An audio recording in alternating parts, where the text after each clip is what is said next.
Mis hermanos, recibir a Cristo no es cambiar de religión ni pertenecer a un grupo de gente rara. Recibir a Cristo es entender que Él va a romper con todas las maldiciones que venís cargando, te va a transformar la vida y tendrás hijos diferentes, tendrás nietos diferentes. Tus hijas no serán mujeres abusadas, tus hijas se van a casar y van a tener hijos y los van a criar bajo el temor de Dios. Lo declaro sobre tu vida. Amén.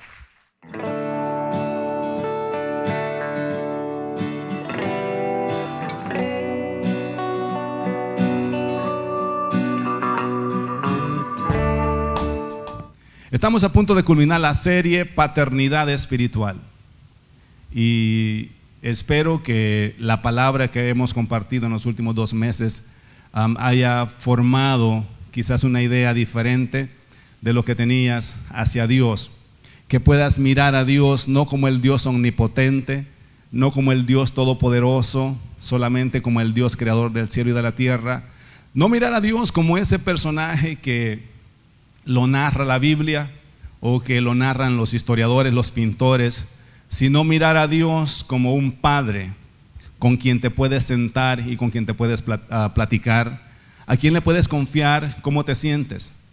Mientras estudiaba esta semana, el Espíritu Santo me ministraba y me decía: hay muchas personas que conocen al Dios de la teología, han leído libros con relación a mí, han leído historias con relación a mí, han escuchado lo que yo hice en el pasado, pero no me han visto como un padre de una forma personal, no me han visto como un amigo, no me han visto como esa relación que yo quisiera tener con ellos, en donde yo quiero escuchar lo que les sucede. Es como cuando tú eres hijo de alguien. Yo le presentaba un ejemplo al grupo familiar esta semana y le decía: para muchos yo soy el pastor de Ministerio Restauración, pero para mis hijos yo soy su padre. Ellos no me miran como el pastor, ellos viven conmigo, ellos hablan conmigo, ellos me cuentan sus problemas, yo sé sus necesidades y yo siempre estoy dispuesto para ayudarlos incondicionalmente. Y a veces miramos a Dios como el Dios creador del universo, pero no lo miramos como nuestro Padre, no lo hacemos personal. Y eso nos limita a poder disfrutar de todo lo que Él tiene para nosotros. Porque no es lo mismo que alguien me venga a pedir un favor como pastor, que mi hijo venga y me pida un favor. Por eso es que en este trabajo de ministrar a las iglesias, a mí me gustaría que ustedes me vean no como un pastor, sino como un padre espiritual. Porque hay una diferencia, hay un concepto diferente cuando tú me miras como el pastor, a que cuando me miras como tu padre espiritual. Si me miras como un padre espiritual, vas a tener la confianza para poder platicar conmigo de aquellas cosas que quizás nadie puede entender. Y como padre espiritual sí te voy a entender, porque eso es lo que Dios nos ha llamado a hacer. Dios nos ha llamado a formar hijos espirituales. Pero esto de formar hijos espirituales tiene que ver también con la disposición de la persona para someterse de una forma voluntaria a la autoridad del Padre. Porque aunque el Padre tenga la autoridad, siempre el Hijo tiene que estar dispuesto a someter su voluntad hacia la figura paterna. El Padre conoce tu nombre, el Padre sabe cómo te llamas, el Padre conoce a tus hijos, conoce el nombre de tus hijos. Hace unos días atrás vino alguien muy cercano de la familia y viene un niño y me dice: hola pastor, y yo le digo el nombre: hola mijo. Y viene otro y me dice: hola pastor, y le digo el nombre también, y me dice: ¿cómo haces para aprenderte el nombre tanto cipotillo? Me dijo en buen salvadoreño, en tanto niño, en un buen español. Le dije que son mis hijos y los conozco por nombre. O sea, no son extraños. Entonces, cuando tú tienes una figura paterna, el Padre sí conoce tu nombre. No le llames padre espiritual a alguien que ni siquiera sabe cómo te llamas tú, alguien que no te conoce. Puedes seguir a un personaje, puedes alimentarte de prédicas, de enseñanzas, pero yo no le voy a llamar padre a una persona, o padre espiritual a una persona que ni sabe quién soy yo. O sea, ¿cómo le voy a tener la confianza de padre si ni siquiera me conoce ni sabe a quién es mi familia? Y cuando tenga un problema a las 2, 3 de la mañana, no le puedo llamar. el hijo sí tiene la confianza de llamar a su padre. Y gracias por aquellos que en momentos difíciles me han llamado a cualquier hora de la noche y hemos podido ministrarles y hemos podido bendecirles. Amén. Así es que ese es mi deseo en mi corazón, que Ministerio Restauración no sea una iglesia de miembros, sino una familia que somos hermanos y que tienen un padre, y de esa manera poderlos ayudar mejor. Amén, estamos listos. Quiero hablarte en esta hermosa mañana de lo que es la autoridad del Padre. ¿Qué autoridad tenemos nosotros como padres sobre nuestros hijos? ¿Y qué autoridad tiene Dios sobre nosotros como hijos de Él? Fíjate que vamos a leer un versículo en donde veo a un Dios tan respetuoso con la autoridad del Padre, que respeta la decisión de un padre sobre sus hijos. Mira lo que dice en Números, y esto es algo que Dios lo establece en la ley como parte de lo que vendría a ser una forma de vida o una conducta de vida para los hebreos, para los judíos. Dice el libro de Números, capítulo 30, versículo 3 al 5, y te voy a leer la Nueva Versión Internacional. Dice así: cuando un joven o una joven que todavía viva en casa de su padre haga un voto al Señor y se comprometa en algo, si el padre se entera de su voto o de su compromiso, pero no le dice nada, entonces ella estará obligada a cumplir con todos sus votos y promesas. Pero si su padre se entera y no lo aprueba, todos los votos o compromisos que la joven haya hecho quedarán anulados, y el Señor la absolverá, porque fue el padre quien los desaprobó. Dios siempre ha respaldado la autoridad del padre sobre sus hijos, dándole el poder para bendecir o maldecir a sus hijos. Mira qué bonita esa historia. Cuando la Biblia habla de votos, habla de compromisos, habla de pactos. En los tiempos antiguos esto era normal. Una joven o un joven decía: yo quiero hacer un voto con el Señor. Y quizás los votos más conocidos que tenemos en la historia es el voto de Nazareo. Cuando Sansón nace, la mamá lo consagra a un voto de Nazareo. El Nazareo lo que tenía que hacer es que no tenía que tomar vino, no podía tocar muertos y no podía cortarse el cabello. Eso era parte del voto del nazareato. O sea, un nazareo no podía tomar vino, ni podía tocar muertos, ya sea animal o ya sea personas. Tampoco podía cortarse el cabello. Ese era un voto, era como un compromiso, como un pacto que hacían con Dios. Y en nuestros tiempos tenemos los votos de lo que es de votos de castidad, que en algunas religiones no les permiten a los ministros casarse. Se conoce como el voto de castidad o el voto o el celibato. Entonces, esos son quizás los votos que tenemos en nuestros tiempos más comunes, más conocidos. Pero en este caso Dios dice: si una muchacha decide servirle al Señor, entregarse al Señor y hace un voto con Dios, mira lo que es la autoridad de Dios y cómo Dios respeta la autoridad del padre sobre su hijo. Dice: si la muchacha se compromete con Dios y el padre la está escuchando, cualquiera que haya sido la promesa o el compromiso que está haciendo, y si el padre la escuchaba y no decía nada, el silencio del padre le estaba dando la autoridad a Dios para que tomara en serio ese compromiso. Entonces dice la Biblia que si el padre no decía nada, Dios asumía que el padre estaba de acuerdo, y la muchacha tenía que cumplir con todo lo que había prometido porque había hecho un pacto con Dios. Pero si el papá decía: hija, yo no estoy de acuerdo que te comprometas con Dios de esa forma, yo no estoy de acuerdo que te quedes soltera por el resto de tu vida, ni que te dediques al servicio del Señor, yo no estoy de acuerdo con ese compromiso y ese pacto que estás haciendo con Dios, yo no lo apruebo. Entonces dice la Biblia que Dios decía: ese compromiso no tiene ninguna validez. Wow, qué lindo es Dios, ¿verdad? Porque nos presentaron a un Dios como demasiado áspero, grosero. O sea, malinterpretaron la soberanía de Dios sobre nosotros y nos dijeron: Dios es un Dios que hace como quiere, a la hora que Él quiere, no le pide permiso a nadie. Dios hace lo que le da la gana, porque Dios es un Dios soberano y Él hace como quiere, cuando quiere, a la hora que Él quiere. Eso es lo que nos predicaron. Y nos presentaron a un Dios como que no le importa pasarle por encima a nadie para hacer su voluntad.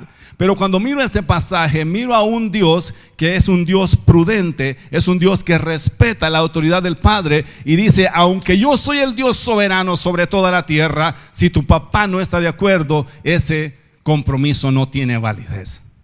Qué lindo es Dios como Padre, ¿verdad?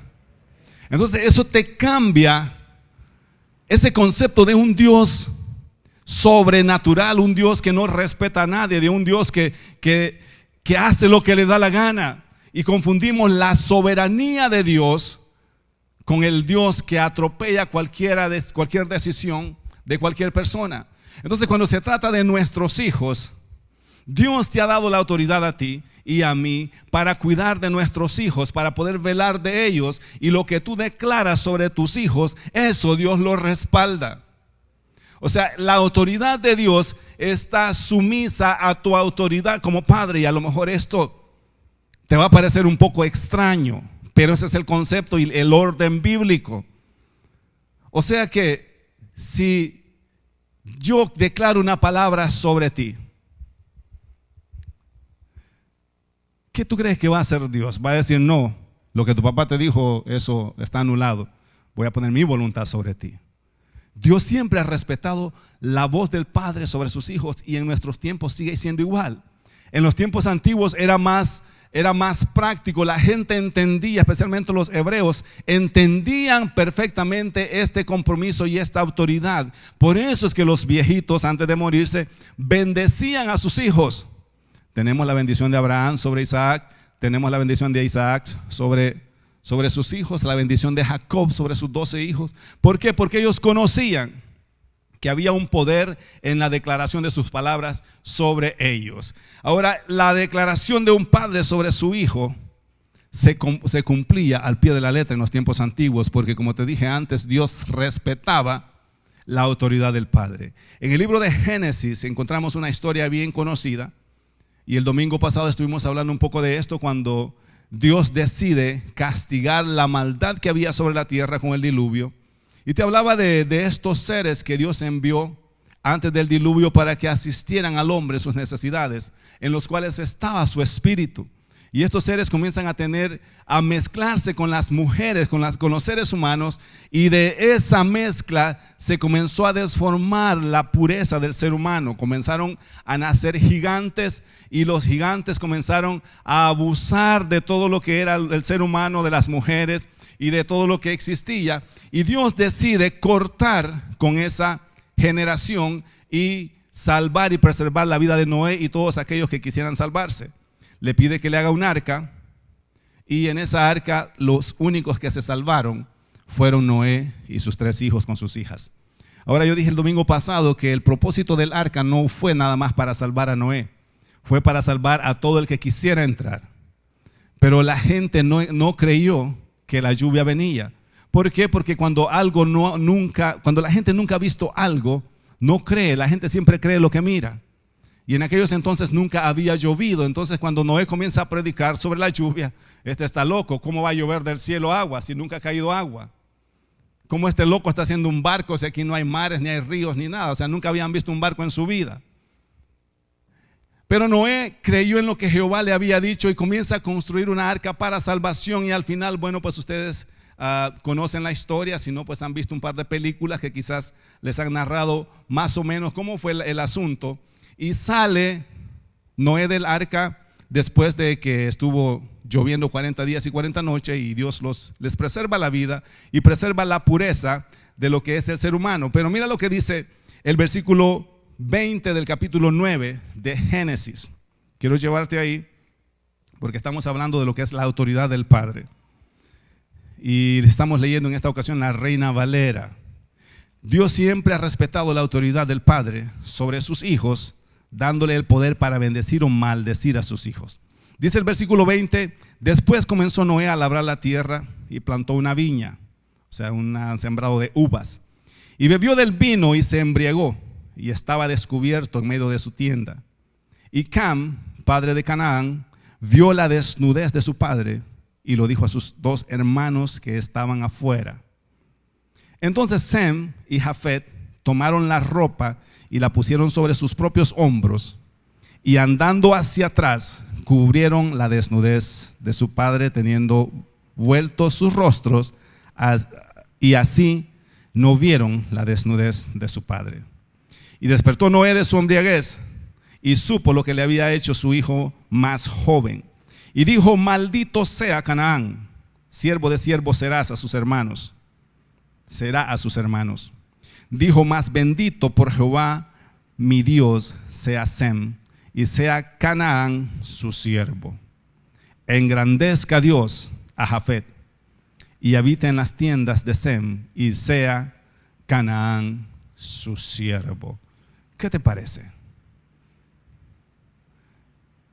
Teológicamente, cuando miramos este pasaje, todos los teólogos estamos de acuerdo de que cuando la Biblia habla de que conoció su desnudez o de que lo vio desnudo, no fue simplemente que su papá se había quedado sin ropa y él miró la desnudez de su padre. Lo que está hablando es que hubo una violación, un contacto sexual con el papá. Y quiero que leamos, antes de explicarte eso, lo que existe o lo que dice la Biblia en Levíticos, que es parte de la ley, después de que Dios le da las leyes a Moisés. Mira lo que dice Levíticos capítulo 18, porque te quiero explicar lo que significa la desnudez, o cuando la Biblia habla de lo que es la desnudez de Noé o la desnudez de una persona. El libro de Levíticos capítulo 18, versículo 6, dice así: ningún varón se llegará a parienta próxima alguna. O sea, está hablando de que tú no te puedes casar con tu hermana o con tu prima o tu primo o algún pariente cercano para descubrir su desnudez. Cuando dice descubrir su desnudez, se está refiriendo a una relación sexual. Y dice: yo Jehová, la desnudez de tu padre o la desnudez de tu madre no descubrirás. O sea, no puedes tener una relación íntima sexual ni con tu papá ni con tu mamá. Dice: tu madre es, no descubrirás su desnudez. La desnudez de la mujer de tu padre no descubrirás. Es la desnudez de tu padre. O sea, no puedes tener relaciones sexuales con la madrastra. También en otras versiones se habla de eso. Entonces, cuando vemos lo que sucedió en Génesis capítulo 9, versículo 20, estamos viendo que cuando la Biblia habla de que el hijo de Noé descubrió su desnudez, está refiriéndose a ese acto de inmoralidad que el hijo comete con su padre. Ahora, necesitamos entender que estos muchachos habían crecido en una generación depravada antes del diluvio. Una de las razones por lo que la generación fue exterminada de la tierra es porque dice la Biblia que había aumentado la violencia y se había depravado sexualmente toda carne, todo ser viviente. Entonces, en esa depravación que existían, ahí habían crecido los hijos de Noé, y para ellos era común una relación así, una relación homosexual, una relación de esa índole. Porque cuando tú te creces en una comunidad o en una civilización donde todo lo malo parece bueno, para los muchachos eso es normal. Y lamentablemente estamos llegando a esos tiempos que Jesús profetizó. Jesús dijo: como en los días de Noé, así será la venida del Hijo del Hombre. Y cuando habla de los días de Noé, está hablando de la depravación en que el mundo se encontraría. Porque Jesús dijo: estarán casándose y dándose en casamientos. O sea, casarse no es pecado. Lo que Jesús estaba diciendo es que van a denigrar el matrimonio como en los días de Noé. Porque en los días de Noé, antes del diluvio, los seres humanos estaban casando con seres angelicales y habían distorsionado la pureza del matrimonio. ¿Alguien me está siguiendo hasta acá? Y ese es el pecado que Dios castiga. Se había depravado sexualmente toda carne, toda generación. Y estos hijos de Noé habían crecido en esa depravación y han salido del arca y miran a su padre desnudo, y el muchacho comete esta barbaridad. Mira lo que dice el libro de la carta de Judas, porque quiero hablarte un poco de cómo estaba la circunstancia con estos hombres antidiluvianos. En la carta de Judas, capítulo 1, versículo 5 en adelante, dice Judas de esta forma: aunque ustedes ya saben muy bien todo esto, quiero recordarles que el Señor, después de liberar de la tierra de Egipto a su pueblo, destruyó a los que no creían. Y hace una referencia a estos ángeles que existieron antes del diluvio. Dice: y a los ángeles que no mantuvieron su posición de autoridad. O sea, ellos estaban en la tierra para poner orden en la tierra, tenían cierta autoridad espiritual sobre los seres humanos antes del diluvio, pero dice que no mantuvieron su posición de autoridad, sino que abandonaron su propia morada. Los tiene perpetuamente encerrados en oscuridades para el juicio del gran día. O sea que los quitó de la tierra. Y dice el versículo 7: así también, o sea, así como los antidiluvianos, así también Sodoma y Gomorra y las ciudades vecinas son puestas como escarmiento. Dice: al sufrir el castigo de fuego eterno por haber practicado como aquellos, o sea, como los que estaban antes de Noé, inmoralidades sexuales y vicios contra la naturaleza. Entonces la familia de Noé había crecido en ese ambiente de depravación sexual. Y cuando salen del arca, este muchacho comete semejante abuso con su padre y su padre despierta, y eso es lo que hace que su padre declare una maldición sobre él y una bendición sobre sus hermanos, porque los otros dos hermanos tenían respeto para sus padres, honraban a sus padres. Yo quiero decirte que la condición en que tu padre se encuentre no es razón suficiente para que no lo puedas honrar. O sea, el que tu padre sea borracho no significa que le vas a faltar el respeto. Amén. El que su padre tenga algún cierto problema no le da derecho a ningún hijo para faltar el respeto a su papá. Todos los hijos dicen amén o se enojaron conmigo. ¿Por qué? Porque hay algo que tiene que ver con la figura paterna y una autoridad de parte de Dios sobre ese hombre, independientemente en qué condiciones se encuentre, sigue teniendo la autoridad de Dios, y eso es lo que tú necesitas respetar. Dice la Biblia que Sem y Cam vieron lo que su hermano había hecho, agarraron la ropa de su padre, se la pusieron sobre sus hombros y comenzaron a caminar de espaldas hacia donde estaba su padre y lo cubrieron. Eso significa honra, eso significa respeto. Cuando tú miras a tu padre en una condición vulnerable y en vez de abusar de él, o en vez de reírte de él, en vez de hacer bullying de él, tú lo cubres y dice: probablemente no está en las mejores condiciones, pero sigue siendo mi padre. Probablemente no es el padre que yo deseé, pero sigue siendo mi padre. Probablemente no se está comportando como debería comportarse, pero sigue siendo mi padre. Lo voy a honrar, y eso es lo que Dios va a bendecir en tu vida. Alguien le da un aplauso al Señor. Porque a veces como hijos nos convertimos en jueces de nuestros padres y queremos juzgarles la vida de acuerdo a lo que nosotros creemos que nuestro padre debería ser. Pero nosotros no, como hijos, no tenemos la autoridad para juzgar a nuestros padres, sino para honrarlos y respetarlos. Este es un principio que ha quedado marcado en las Escrituras, al punto que cuando Dios le da la ley a Moisés, le dice: honra a tu padre y a tu madre para que te vaya bien y seas de larga vida sobre la tierra que Jehová tu Dios te da. O sea que antes de que la ley existiera, ya había quedado establecido un principio con esto que pasó con Noé, de que si tú honras a tu padre, te va a ir bien en la vida y vas a tener una larga vida. Amén. Eso es lo que nosotros tenemos que mirar cuando leemos las Escrituras.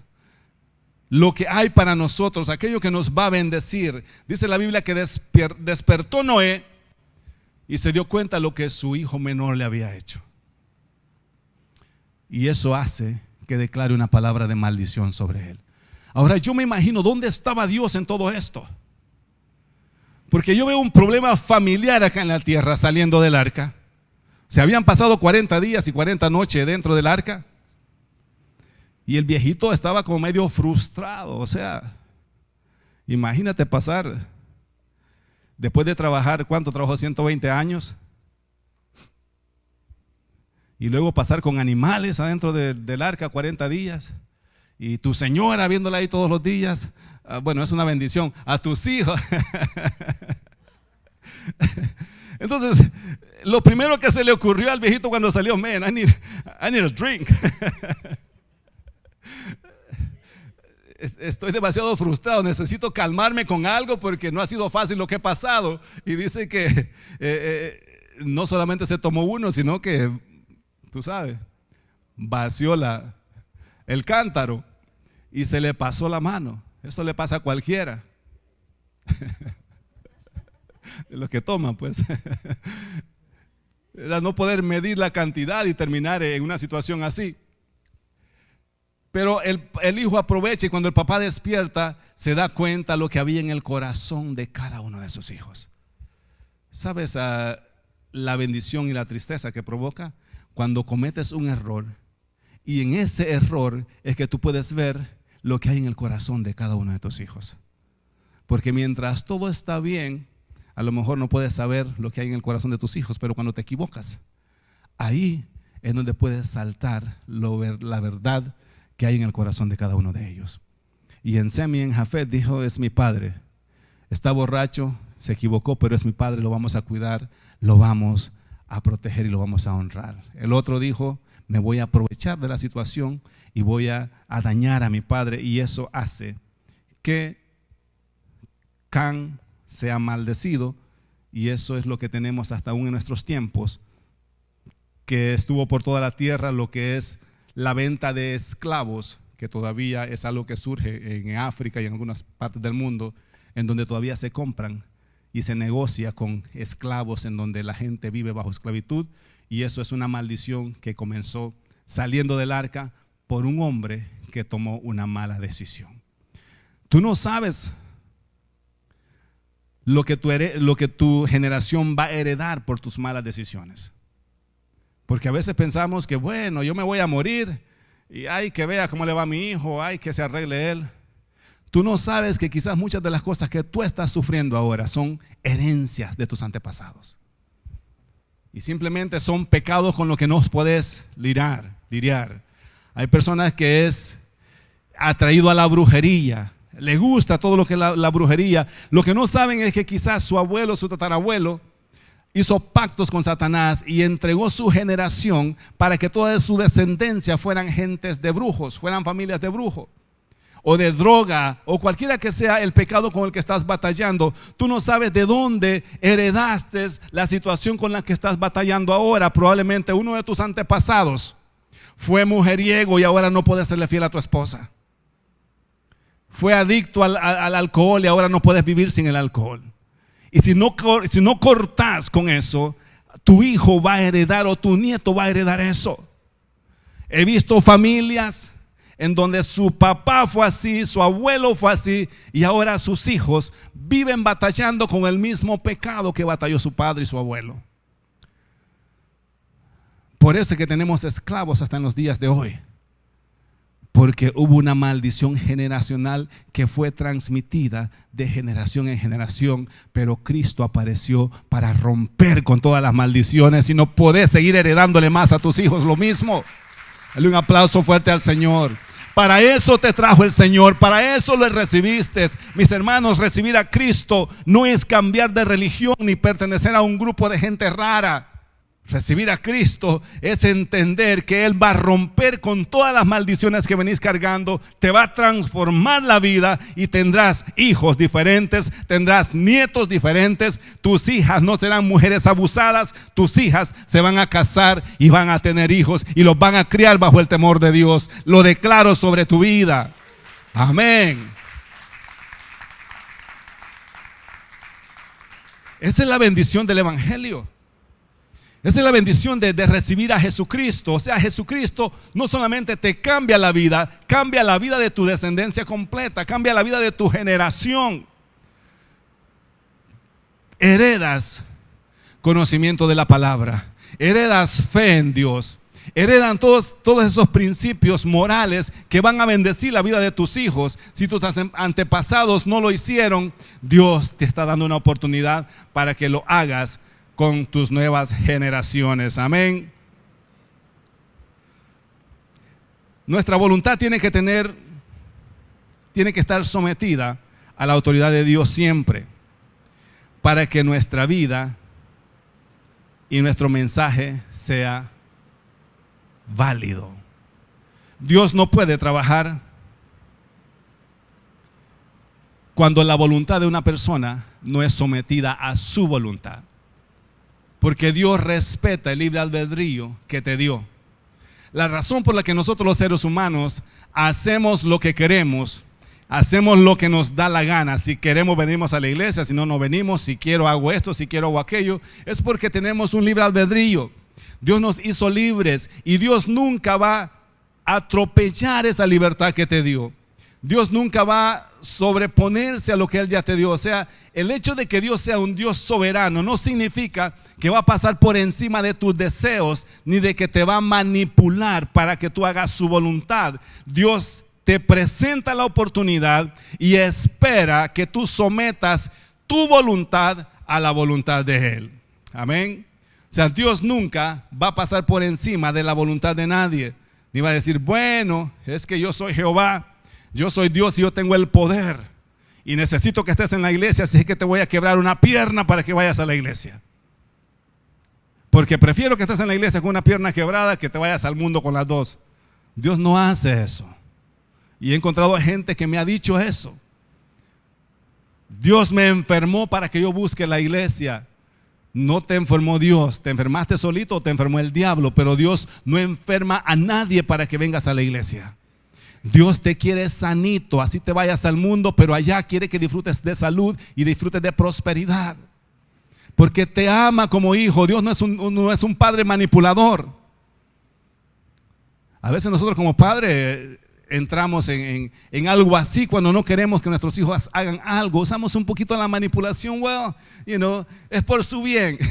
Está bien, pero Dios, aunque sea por tu bien, no te va a manipular. Dios te deja que tomes tus propias decisiones. La sujeción al Padre activa su autoridad sobre mí. Dios siempre ha respetado el libre albedrío. O sea, cuando yo someto mi voluntad al Padre, eso activa su autoridad sobre mí. O sea, Dios no puede tener autoridad sobre ti si tú no te sometes a Él. Mira lo que dice Salmos capítulo 143, versículo 10. Dice, enséñame a hacer tu voluntad, porque tú eres mi Dios. Tu buen espíritu me guíe en tierra de rectitud. O sea, lo que el salmista le está diciendo a Dios, enséñame a hacer tu voluntad. O sea, yo quiero someter mi voluntad a ti. Yo quiero que tú me enseñes cómo hacer sumiso a tu voluntad. Porque si tú y yo no ponemos nuestra voluntad, la sometemos al servicio del Señor, Dios no puede operar por encima de nuestra voluntad. O sea, Dios no te va a obligar a que hagas nada. Como padre, Dios espera que tú sometas tu voluntad hacia Él. Someter nuestra voluntad al Padre es una muestra de humildad y de carácter. Cuando tú sometes tu voluntad a Dios, es una muestra de humildad y de carácter. A veces confundimos la humildad con la pobreza y creemos que porque una persona no está bien económicamente es humilde, pero la humildad y el dinero no tienen nada que ver. La humildad no es una condición de pobreza, la humildad es una condición de actitud dentro de tu corazón. Hay gentes arrogantes que no tienen ni un solo centavo y hay gente millonarias que son humildes. Porque la humildad no tiene que ver con dinero, la humildad es una actitud de carácter, una actitud de mi corazón. Cuando yo decido someter mi voluntad al Padre, estoy demostrando humildad. O sea, cuando yo decido que necesito que alguien me instruya, cuando yo decido que necesito que alguien me dirija, cuando yo reconozco que mi vida yo solo no la puedo manejar, que necesito el consejo de alguien, estoy demostrando humildad. Por eso es que cuando las personas vienen a las iglesias y someten su voluntad al consejo del ministro, la vida les mejora. Porque a veces llegamos haciendo las cosas como nosotros pensamos que están bien, pero si la vida no te ha funcionado, si las cosas no te han funcionado hasta el día de hoy, y hoy estás peor que antes o te está yendo mal en la vida, necesitas entender que quizás Dios quiere ayudarte a través del consejo y a través de la amistad de alguien. Entonces tenemos que tener la humildad para someter nuestra voluntad y decir, bueno, sí, necesito el consejo de alguien. Y no hablo solamente a nivel miembro, aún a nivel ministerial. Como ministro, yo necesito ser humilde suficiente para darme cuenta de que necesito el consejo de alguien sobre mí. Necesito una figura paterna sobre mí. O sea, cada vez que hay asuntos de la iglesia que yo no puedo resolver, tengo a 2 personas que yo considero mis padres espirituales, a los que les puedo llamar y les puedo decir, mira, esto está pasando con mi congregación, tengo esta situación, y como hijo de ellos me aconsejan, y siempre que me aconsejan me va mejor. O sea, yo no puedo decir, ahora yo soy el pastor del Ministerio de Restauración, aquí se hace lo que yo digo y se acabó. Yo tengo que estar sometido a la autoridad de alguien para poder ejecutar autoridad sobre los demás. O sea, no puedo ser absoluto. O sea, no puedo estar sin nadie por encima de mí. Y por eso es que tenemos que tener cuidado en todo esto, aun cuando queremos servir al Señor. Porque a veces está el deseo de servir al Señor. Queremos servirle tanto al Señor que decidimos huir de donde estamos, formar nuestro propio grupo y decir, bueno, aquí nadie me va a decir nada. Yo no necesito ninguna cobertura de nadie, ningún pastor. Yo soy aquí y yo voy a hacer lo que quiera. Eso te va a funcionar por un tiempo, pero llegará un momento donde vas a necesitar el consejo y la figura paterna en todo lo que haces. Amén. Nosotros queremos formar líderes, pero líderes bajo autoridad, para que puedan ir a ejecutar autoridad. Porque una de lo que está más común y está haciéndole daño al evangelio es cuando la gente no se quiere someter a nadie. Y cuando tú no te quieres someter a nadie, haces desastres, porque te vas por ahí y comenzás tus propios ministerios, y no quiero criticar a nadie, simplemente estoy hablando de lo que está pasando, que al final terminas haciéndole daño a la gente y dañando lo que es el evangelio de Jesucristo. Necesitamos tener la humildad para estar bajo la cobertura y la dirección de un Padre espiritual. El someter mi voluntad a Dios tiene que ver con una demostración de humildad. Y tiene que ver con una demostración de carácter. Lo otro que la gente confunde es el carácter con el genio. Cuando una persona es mal geniosa o una persona anda siempre molesta, siempre enojada, dicen, esa señora tiene un mal carácter. O ese señor tiene un mal carácter. No tiene mal carácter, tiene un mal genio. Porque el carácter y la cólera no tiene nada que ver. Es más, la persona de un buen carácter tiene control sobre sus emociones. Domina sus emociones, no explota por cualquier cosa, se controla, sabe pensar, toma decisiones correctas. Pero la molestia, el enojo es parte de sufrimientos que la gente no ha superado todavía. Por eso es que la gente tiene el concepto de que cuando tú llegas a viejito te haces bravo, cascarrabia. Y entre más viejo te estás poniendo, más malhumorado te haces, te dicen. A veces cuando tenemos algunas circunstancias con mi esposa me dice, ¿será que te estás poniendo viejo? No, eso no tiene nada que ver con vejez, es que las cosas son así. Porque está el concepto de que si pasas todo el tiempo enojado es que ya te hiciste viejito. Pero el que seas de edad avanzada no significa que tenés que ser amargado. Porque la amargura tiene que ver con circunstancias no resueltas. O sea, tenés tantos daños en tu vida que has ido recopilando todo. Y ahora cuando ya estás anciano, pues tenés una colección de daños que te hicieron en la emoción. Y por eso es que explotás por todo. Pero nosotros vamos a ser viejitos felices. Amén. No vamos a ser viejitos amargados. Porque el Señor ya sanó todas nuestras heridas. Amén, dale un aplauso al Señor. El Señor sanó todos los golpes que la vida te dio. El Señor te recogió, te sanó, te liberó. Ya no eres un viejito amargado, una persona amargada. La amargura se fue, vino el gozo del Espíritu Santo. Y cuando seas anciano, serás un anciano feliz, un anciano con el gozo del Espíritu Santo dentro de ti. Lo profetizo sobre tu vida. Amén. Entonces, cuando sometemos nuestra voluntad al Señor para que Él ejecute su autoridad sobre mí, estoy demostrando humildad y estoy demostrando que tengo carácter. Porque se necesita carácter firme para dejarse moldear por alguien. Cuando tú eres de las personas que no quieres que nadie te diga nada, y a mí nadie me manda, y aquí no, y ningún hombre, ninguna mujer, bla, bla, bla, bla, es porque necesitas trabajar en tu carácter. Porque todos necesitamos el consejo de alguien y todos nos equivocamos de vez en cuando, y tiene que haber alguien que nos ame lo suficiente para decirte: estás mal en esto.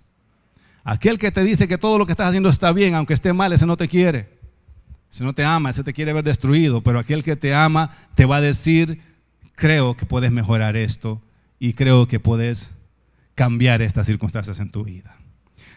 Libro de Lucas, capítulo 22, versículo 39. Quiero hablarte un poco de lo que Jesús nos enseña con relación a someter su voluntad a la voluntad del Padre. Dice el capítulo 22, versículo 39 al 46 del libro de San Lucas: y saliendo se fue como solía al monte de los olivos, o sea, como ya era costumbre, y sus discípulos también le siguieron. Cuando llegó a aquel lugar, les dijo: orad, que no entréis en tentación. Y él se apartó de ellos a la distancia como de un tiro de piedra, o sea, hasta donde llega una piedra que tiras con la mano, más o menos ahí. Esa fue la distancia en la cual Jesús se retiró y, puesto de rodillas, oró. Y esta es la forma que él oraba: Padre, si quieres, pasa de mí esta copa, pero no se haga mi voluntad, sino la tuya. Mira qué bonito la humildad que había en Jesús. Y se le apareció un ángel del cielo para fortalecerle, no para quitarle la copa, para fortalecerle. Y estando en agonías, oraba más intensamente, y era su sudor como grandes gotas de sangre que caían hasta la tierra. Cuando se levantó de la oración y vino a sus discípulos, los halló durmiendo a causa de la tristeza. Y les dijo: ¿por qué dormís? Levantaos y orad para que no entréis en tentación. Eso es de que los líderes no entiendan tu visión, siempre ha pasado. ¿Por qué tengo que orar? ¿Por qué a las 3 de la mañana? ¿Por qué a las 5? ¿Por qué a las 6? ¿Por qué? Porque Jesús se los llevó al monte y los puso a orar ahí a todos. Y no entendían la gravedad del asunto, no entendían lo que estaba pasando, porque Jesús tenía una visión espiritual y ellos simplemente hacían lo que Jesús les decía. En esta ocasión nos encuentra dormidos, regresa y no sabían a lo que se iban a enfrentar. Si hubieran orado con Jesús, no hubiesen salido corriendo cuando las cosas se pusieron difíciles, porque eso era lo que Jesús los estaba preparando para lo que iba a suceder. Siempre que hay una instrucción del líder es porque Dios está tratando de advertirte algo y de protegerte de algo. Pero ese es otro tema, ese no es lo que estamos hablando. Lo que estamos hablando es de que Jesús tuvo que someter su voluntad a la voluntad del Padre, aún en las circunstancias difíciles. Porque dice la Biblia que Jesús podía mirar y sentir en su espíritu todo el sufrimiento que él iba a pasar, todo lo que iba a suceder con él. Y dice que se arrodilló y comenzó a decirle al Señor: es posible que pase esta copa de mí. Y viene un ángel y lo fortalece en la oración, pero no le quitó la agonía que él iba a pasar. O sea, no lo desvió del propósito de Dios, porque eso es lo que Dios hace cuando estamos pasando por momentos difíciles. Dios no te desvía de su propósito, Dios te fortalece. Por eso es que cuando oramos, la oración es no para que me quite Dios los problemas, sino para que me fortalezca en el proceso, en el problema, y de esa manera poder salir victorioso. ¿Cuánto le da un aplauso al Señor? No ores para que te quiten los problemas, ora para que el Señor te fortalezca en ese problema. Y dice que somete su voluntad al Padre y le dice: que no se haga mi voluntad, sino tu voluntad. Porque si en ese instante Jesucristo hubiese hecho su voluntad, nosotros no tuviéramos esperanza. Jesús estaba a un paso de ir a la cruz. Jesús estaba a un paso de redimir al mundo entero de sus pecados. Y estaba el momento donde tenía que él tomar la decisión si pasar por ese proceso o hacer su voluntad y decir: no, yo no quiero enfrentarme a eso.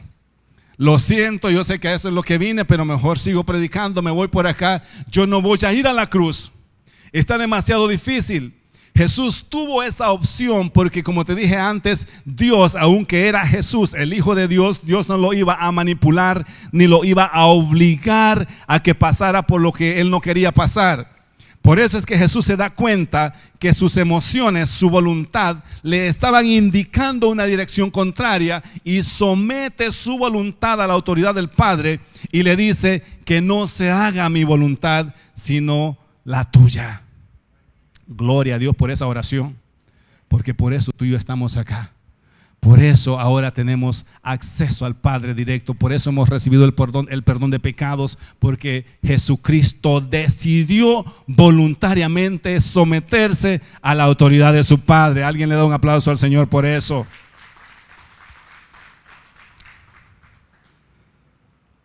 ¿Sabes que cuando vienes a Jesucristo, esto es básico para lo que Dios va a hacer en tu vida? Tú no puedes someter tu voluntad a Dios una semana y después hacer lo que te da la gana a ti. No puedes someter tu voluntad a Dios por un tiempo y después hacer tu voluntad. Cuando vienes a Cristo, y especialmente cuando Dios te va a usar en algo, tienes que entender que tu voluntad siempre tiene que estar sujeta a la autoridad de Dios. Si Jesucristo en este momento hubiese tomado la decisión que Él quería como hombre, como ser humano, todo lo que había predicado por 30 años, por 3 años, no hubiese tenido ninguna validez. Todo lo que había enseñado en el monte alto, todos los milagros que había hecho, todo lo que había hecho con su ministerio hasta ese punto no hubiese servido de nada, porque no hubiese cumplido el propósito de Dios, no hubiese cumplido con lo que fue la razón por la que vino a este mundo, es a dar su vida por el mundo. Entonces, si Jesús hubiese dicho, no, esto de ir a la cruz está muy difícil, mejor ya no sigo, todos los que había sanado, todo lo que había predicado, lo que había enseñado, Él había enseñado antes, yo no he venido a hacer mi voluntad, he venido a hacer la voluntad del Padre. Si en ese último instante hubiese tomado una dirección incorrecta, esas palabras no hubiesen servido de nada. Hubiese quedado abolido todo lo que Jesús hizo. ¿A dónde te quiero llevar con esto? Que tú puedes predicar 10 años, pero si en el año 11 decides hacer tu voluntad, todo lo que predicaste en los 10 años atrás no tiene ninguna validez. ¿Estás entendiendo lo importante de someter tu voluntad a Dios en todo tiempo? Yo puedo predicarte por 20 años, sanar enfermos, pero si en el año 21, en los momentos difíciles, yo decido hacer mi propia voluntad, no cumplo con el propósito de Dios. Entonces la gente me va a mirar y va a decir, y no ese es el que predicaba de esto, y no ese es el que predicaba de aquello, no ese es el predicador, y miren cómo está. ¿Sabe por qué el evangelio ha sufrido tanto? Por predicadores que no mantuvieron su palabra y no mantuvieron su voluntad sujeta a la voluntad de Dios. Predicaron 2 años bajo la voluntad de Dios y en el año 4 hicieron su propia voluntad y ahora la gente los está viendo. Ahora no están haciendo lo que Dios les pidió que hicieran, están haciendo lo que ellos quieren hacer. Y eso daña la credibilidad del evangelio. Si Dios te va a usar, que te use hasta que Él venga o hasta que te mueras. Amén. Por eso es que admiro la vida del evangelista de América. 98 años predicando ese hombre. Siempre se mantuvo bajo la voluntad de Dios. Siempre se mantuvo haciendo la voluntad de Dios, no su propia voluntad. Yo declaro que nosotros vamos a formar predicadores y líderes que van a hacer la voluntad del Padre. No vamos a dañar la credibilidad del evangelio predicando una cosa ahora y mañana predicando otra.